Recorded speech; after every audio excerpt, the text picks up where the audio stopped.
Hello guys, and welcome back to another cold episode. With the attribute for event upon us, we now have the ability to play decks that may have been out of the meta due to them not being light or dark, and one of the most notable ones is Salamangreat. Salamangreat is now at full power with 3 Gazelle and 3 Circle once again, which previously it didn't have at the start of Master Duel. I think both of these were limited, which is funny. But yeah, this deck was top tier and probably the best deck in the TCG and the OCG at one point, which is absolutely crazy. This deck is absolutely powerful.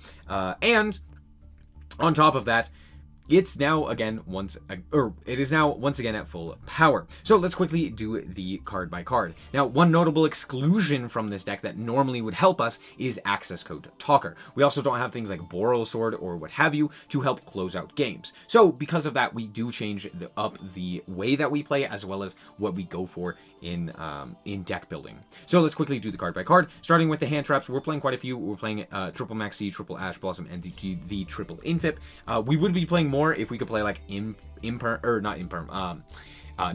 and Effect Veiler as well, but we kind of can't, so there's that. You could play like Ghost Bell, but honestly that's not really worth it. Doesn't really hit much in the events meta, so there's that. You could also put in like Pank is always just a good option, but I chose to go with just Cosmic Cyclone. Look, I'm expecting to play against a lot of Floodgates and a lot of back row, and yeah, that's what we're doing here.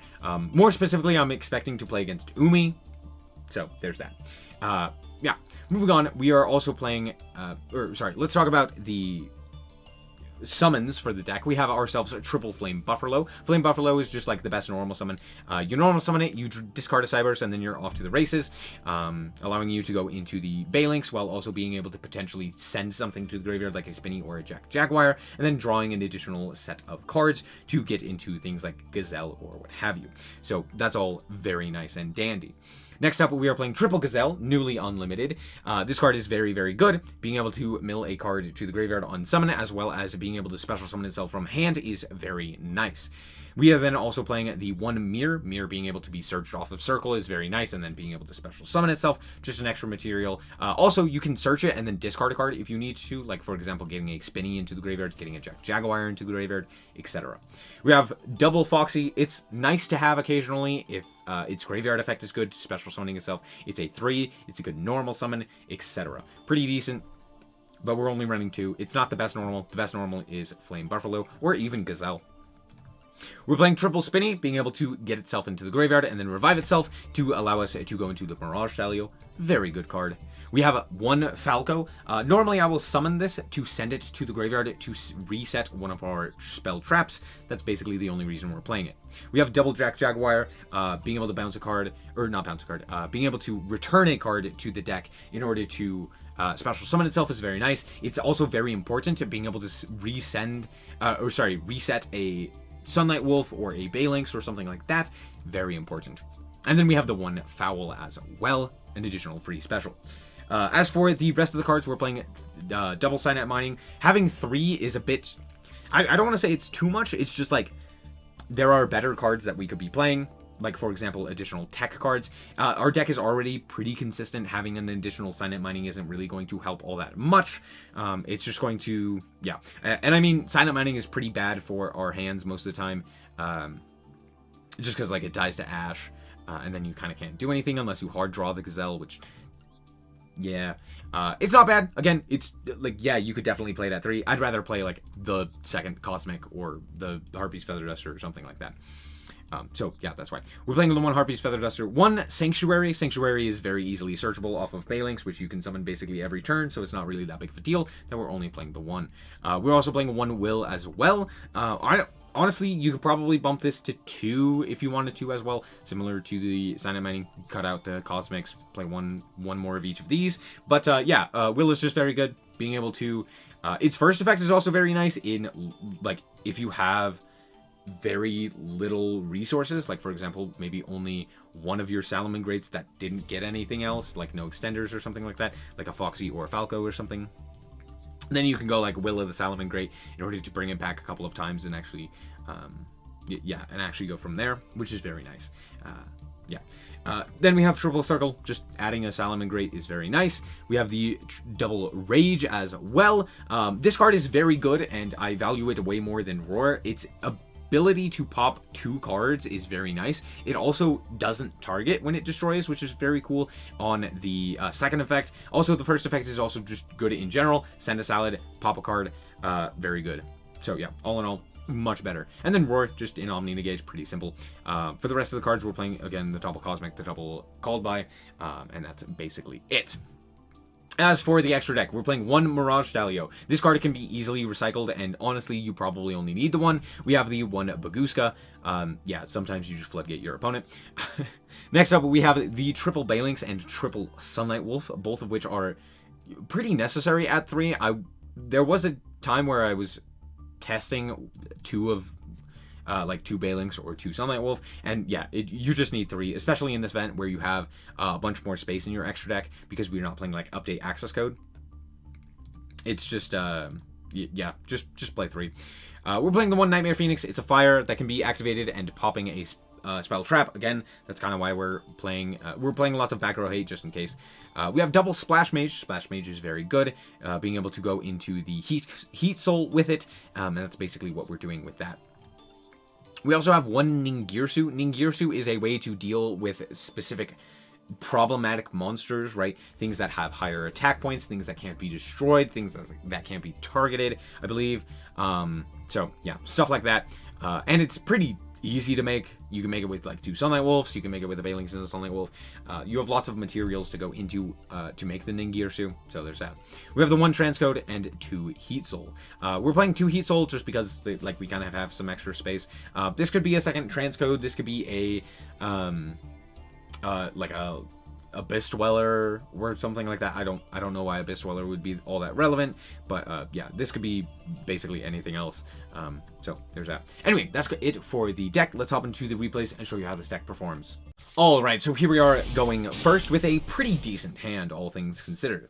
So we're going to start off with the Cynet Mining here and pitch the Spinny. Then we are going to grab up the Gazelle. This will then trigger the Gazelle to special summon itself and activate its effect to pitch the Rage. We're then going to go and activate our Spinny and then Xyz into Mirage Stalio so that the Spinny doesn't get banished. We're then going to detach the Spinny and special summon out the Jaguar. Then link off into the Balinks and activate its effect to grab up Sanctuary. Sanctuary we then activate and link both of those off into Sunlight Wolf. Sunlight Wolf will then, we will then spin back the Mirage Stalio to go for the Jaguar, which will then allow us to grab up the Gazelle, which we could then use on our opponent's turn. Then we can go and activate, go into a second Sunlight Wolf by using the relink mechanic and grab up our Rage. We then are going to link off one more time for the Balinks just to get the Jaguar into the graveyard. Activate the Will of the Salamangreat targeting 2 in order to go for the Jaguar and the Spinny, and then go into Splash Mage. Now, notably, we can't activate the Splash Mage because we activated the Mirage Stalio this turn, which locks us into Fire-type effects for the rest of this turn. However, this is enough to go into Heat Soul and to draw a card. We draw into the Jaguar, which is very funny, but now we can draw an additional card. We have the Rage as well as the Imperm, and we can hope that that is enough. We have Insane Follow-Up as well, so I'm feeling pretty good. My opponent is on Dragoonity. Alright, here we go. So they're going to grab up the Ravine. I'm actually going to pop the Ravine here, utilizing the effect of the Rage, and we're going to pop it. Yeah, while it is a soft once per turn, being able or having them be able to basically search for anything is problematic, so I didn't want them to do that. But alas, then they just summon out the Mistletoe, and it's like, oh, well, okay, I guess I have to negate that. I'm also going to activate this Sunlight Wolf to grab up a Spinning here as well. And then I'm going to negate the Mistletoe. They're then going to activate the Remus and just special summon itself because, of course, and out comes Romulus. They're actually going to activate the effect in order to grab up Glow and not the Ravine. So there's that. Glow will then add the Romulus, the Mistletoe. Mistletoe will then special summon the Kaus. Kaus will then special summon itself. And then they will activate the effect in order to go into whatever the heck this guy is. I'm not gonna lie, I don't even think this was the right choice. They could have entirely cleared my field, but I guess they wanted the effect negation more, since they basically get a walk over my field anyway, because they also happened to draw Graham. Alright, cool. They're gonna negate the effects of the Heat Soul just to deal a bit of additional damage, and then equip it. We're gonna protect it with our Balinks, which is very funny because they decided to not deal with the Sunlight Wolf. They decided to deal with instead the Heat Soul. Anyway, we draw Flame Buffalo, which is nice, and we are just going to banish our own Heat Soul here, and then activate the effect of our Sunlight Wolf, which will then promptly negate it, because of course it will. So yeah, they're going to negate and just and banish, even though we had the second Balinx, didn't matter. We're going to go into the third Balinx off of the Flame Buffalo and pitch Spinny to the graveyard. This will trigger Gazelle. Gazelle effect will activate, and we will also be able to special summon Foul. Foul effect will then, we send the, off of the Gazelle, a Foxy, and then Foxy can utilize its effect, pitching the Jaguar into the graveyard in order to go and special summon itself. This will then give us access to Mirage Stalio. We can then activate the effect of the Mirage Stalio, locking ourselves into the Fire attribute, and then go into Sunlight Wolf. Activate the Mirage Stalio, spin back a monster, and then activate the Jaguar to spin back our Sunlight Wolf. We can then add back our Gazelle here, and then activate the effect to relink into the Sunlight Wolf that we just put back off of the Jaguar. And then we make Bagooska and pass. Look, I can only kind of... There's only so much I can do. Now, we do have Maxi in hand as well, but yeah, it's basically Bagooska pass, hoping that they can't really do anything. They're going to try and negate, realize they can't, and concede. Bagooska? Now, not every duel is like that, but without access to access code for easy instant kills, we do not really have a good way to out a lot of boards. So instead, what we have to do is go for the control strategy. Anyway, we're going to search out the Spinny here, normal summon the Flame Buffalo, they will activate the Maxi, and we will just ash it, just get it out of there.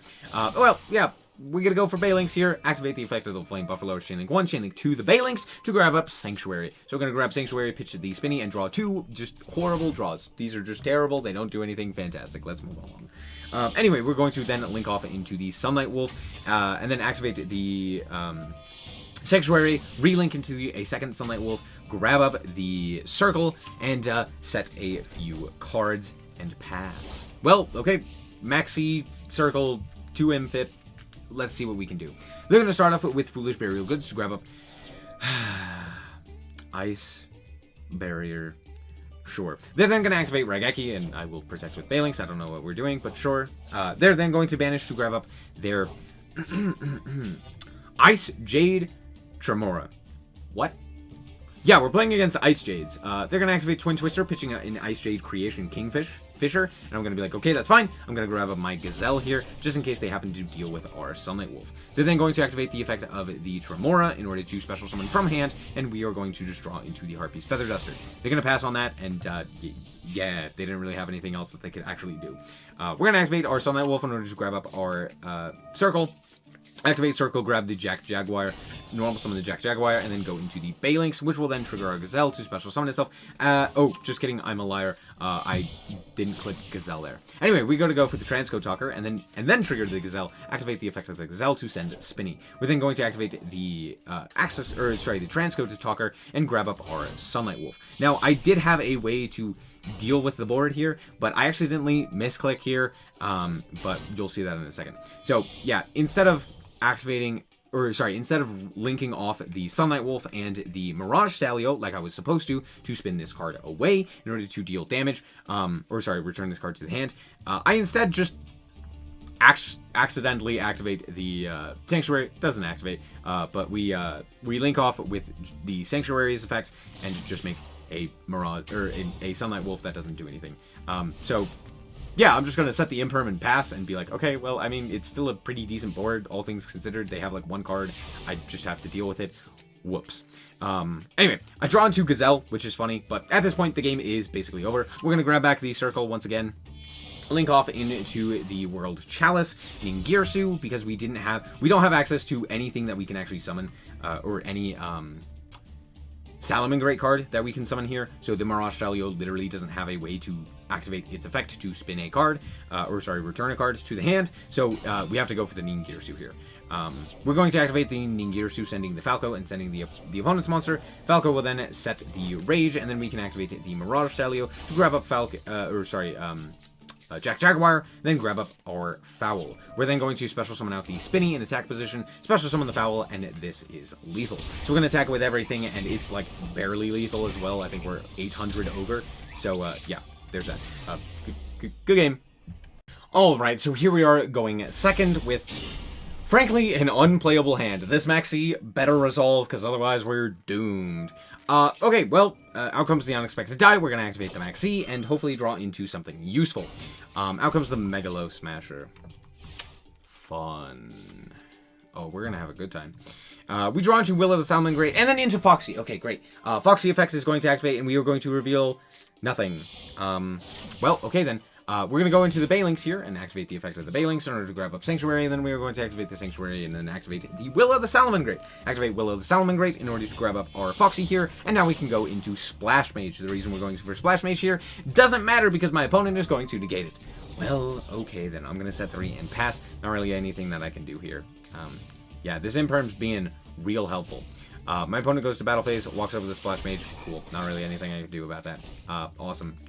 Great. Now they have 3 set cards. Cool. I draw into Mirror. That is actually fantastic. So we're going to activate the effect of our Will of the Salamangreat to bring back the Foxy, and then go into the Balinks here. Now we do have an Omni Negate online, thanks to Roar. We're then going to activate the effect of the Foxy in order to special summon itself by pitching a Salamangreat card, and then go into the Sunlight Wolf. We're going to normal summon the Mirror at this point, to which my opponent will infip. Yeah, I kind of figured, given the fact that they set this last in the Will of the Salamangreat column, makes sense. We're going to then relink it into the second Sunlight Wolf, to the which they will go Fists of the Unrivaled Tenyi on the effect. But the reason that we're activating this is to grab up this Roar, or sorry, this Rage. So yeah, we're going to actually negate that with the Roar and just end the chain and negate their effect. We're then going to grab up the Rage here, and then we get to activate the Rage and pop both of their cards, which happen to be another unexpected die. We're going to go to battle, and basically the game is now over. We have Rage, we have the ability to also go into Splash Mage here, and we're going to go into Splash Mage, activate the effects to grab up the Foxy, and then go into our Transcode Talker. The reason we go Transcode Talker is so that we can grab up a Salamangreat and then have Rage. This also allows us to, on the following turn, go for Transcode Talker again if they end up dealing with Sunlight Wolf, or if we need to Sunlight Wolf send the Sunlight Wolf for Rage, we can then bring back a monster and then potentially go for game there. With something like a Ningirsu.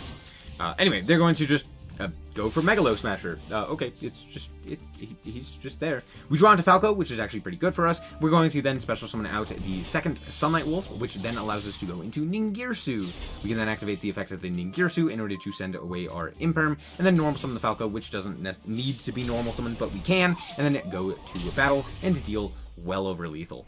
Good game. So we're back with the deck, and in all honesty, this deck is well positioned in this event to do pretty decently. The reason for that is because basically you're losing nothing except for access code, and yeah, you could just kind of play a control strategy like it did prior to access code anyway. There are still a bunch of options available, like for example, you could play Elf as well, which happens to be fire, which means that even under a Mirage Salio, you're able to go for Elf. Yeah, I mean, Ningirsu is a great powerhouse to deal with problematic cards. You could play, like, you know, additional synchros maybe, or sorry, tuners to go into synchro monsters if you need to. You could play Pank to add that additional oomph if you really need it, but I never really felt like I needed it. In fact, I'd honestly say more Rage, more Roar could have been even more useful. It does cause you to brick a bit more, which is why I'm not playing more than it. But yeah, honestly, there is, it's a pretty good control strategy. You know, hand straps like these are able to really power through and help you out. So yeah, all in all, this deck is pretty good. I don't really know what else to say. It's just good. It's a good option. As you can see, it's a healthy option. Anyway, that's going to be it for this episode. I hope that you guys did indeed enjoy. If you did, a like is very much appreciated. And if you want to check out more content like this, as well as more Yu-Gi-Oh, then just be sure to subscribe. Anyway, thank you guys so much for watching, and remember to always stay frosty. Bye-bye. Shout out to the Frost Guard, my members. Thank you guys so much for the support, and I hope you enjoy the content.